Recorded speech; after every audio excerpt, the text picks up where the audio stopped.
Hello, welcome to second PUC Accountancy online classes.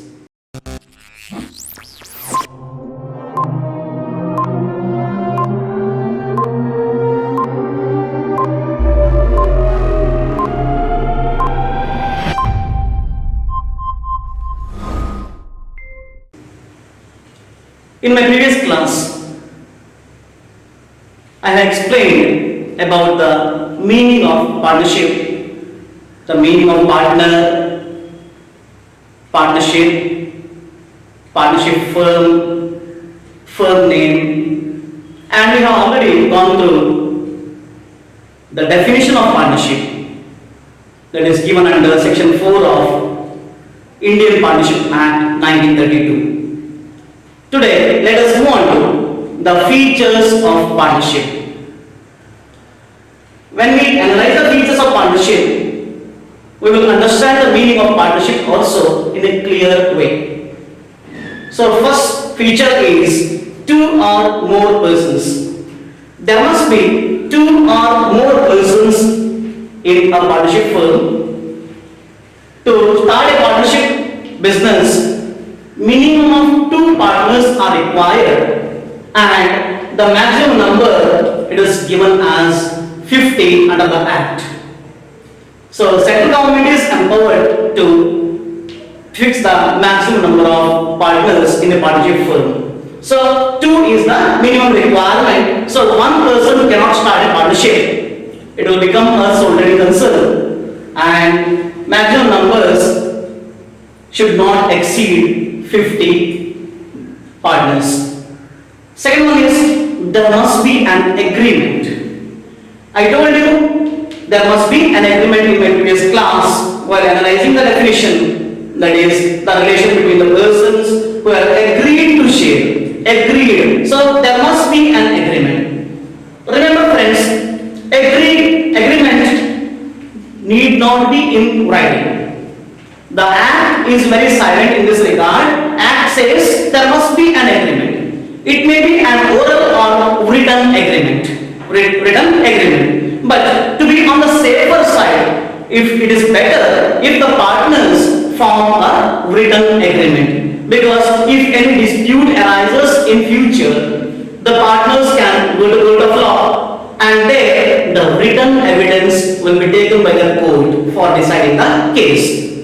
So in that case, the written agreement will serve as a proof. So if it is better to have a written agreement, but law never says there must be written agreement. Law says either oral or written. There must be an agreement. That is the requirement of the Act. Then third one is business. Business means lawful business. Yesterday again I told it should be lawful business. Lawful in the sense it is not opposed to public policy. It is not opposed by any law. It must be within the provisions of different acts of the country. I mean the law of the land. Suppose Mr. A, B and C enters into an agreement to do the smuggling business. It is opposed to public policy. It is against the law of the land. So this cannot be called partnership, because the business carried on by A, B and C is not legal one. It is against the law of the land. So business must be lawful business, and it should not be opposed by the public policy. Then fourth one is mutual agency. So very important. Each and every partner must be an agent of the other partner and also the firm. Mr. A, B and C in this case, they must be agents for each other, and also they must be agents of the firm. That means they must be loyal to the firm and other partners, or there must be mutual trust. That is very, very important. And whatever act that is done by one partner is binding on the other partner or other partners and also the firm. So any act done by Mr. A, it is binding on Mr. B and C and also ABC Limited, the firm. So that is called mutual agency. You might have heard the agent. Agent always he works, but the risk remains with the principal or the firm in this case. So there must be mutual trust and there must be mutual agreement, and also there must be principal agent relation among the partner and the firm. Then next one is sharing of profits. In my previous class, when I analyzed the definition, I told you there may be losses also in the business. We cannot expect profit always in the business. If profit always occurs to the business, why some concerns are getting closed?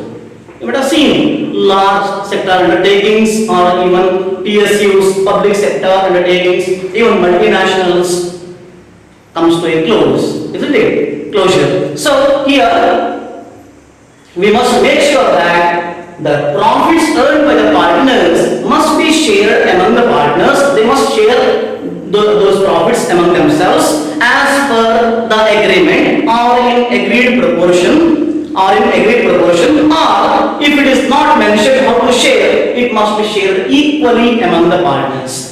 So if the agreement that is made among the partners is silent, then they must share the profit in equal proportions.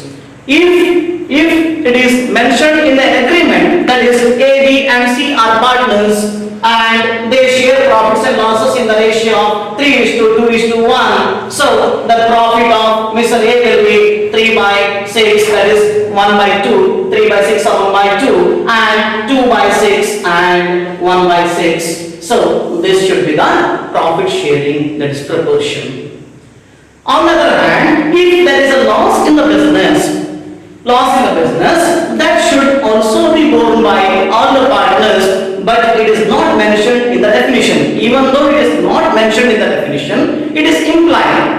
When there is a profit, if we cannot expect always profit in the business, so there may be losses also. So how to bear the losses? We have to make sure that the partners will bear the losses in the agreed proportion. That is, as per the clause given in the agreement regarding the sharing of profits, in the same ratio they have to bear the losses. Or if it is not mentioned in the agreement, then they must bear the losses in equal proportions, irrespective of the capital contributed by the partners. So that is about sharing of profits. Then liability of partners, very very important. Liability of the partners, liability in the sense risk to be borne by each partner. Liability of partners is unlimited. It is unlimited. Unlimited means there is no limit for the liability. If you go through the first year business studies in joint stock company, that is a company form formation, there the profits or losses they will bear or share, but in proportion to the capital contributed by them and not a single paisa more. Suppose Mr. A has purchased 100 shares in a company, then his liability is to pay the unpaid amount on those 100 shares only. If there is a loss, the company cannot demand more than the amount on those shares. But in case of partnership firm, if there is a loss, all the partners should bear the losses even by selling their private assets. So the liability is unlimited. Unlimited in the sense, for accounting purpose, partner and partnership firm both are one and the same, as there is no separate legal entity for partnership firm. There is no separate legal entity. Partners and a firm both are one and the same.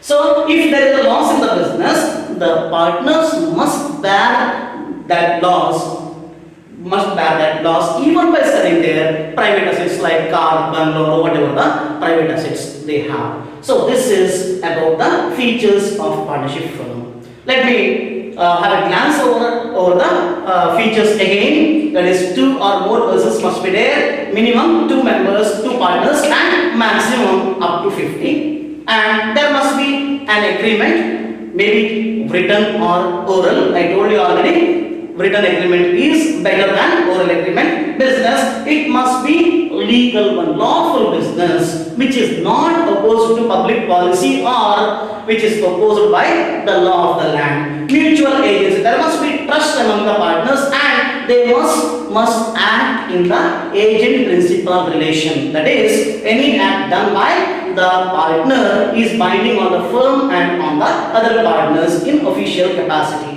Then sharing of profits, they must share in equal proportions if the agreement is silent, or in the agreed proportion if there is a clause in the agreement.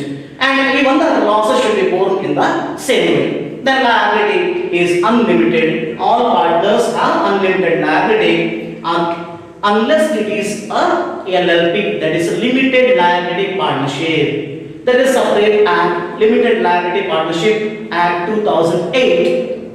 Under that, actually it is a corporate entity. It is not a partnership firm actually, but the liability of each and every partner in that case will be limited. But it is not coming under this purview. In case of partnership, it is unlimited liability. This is about features of partnership.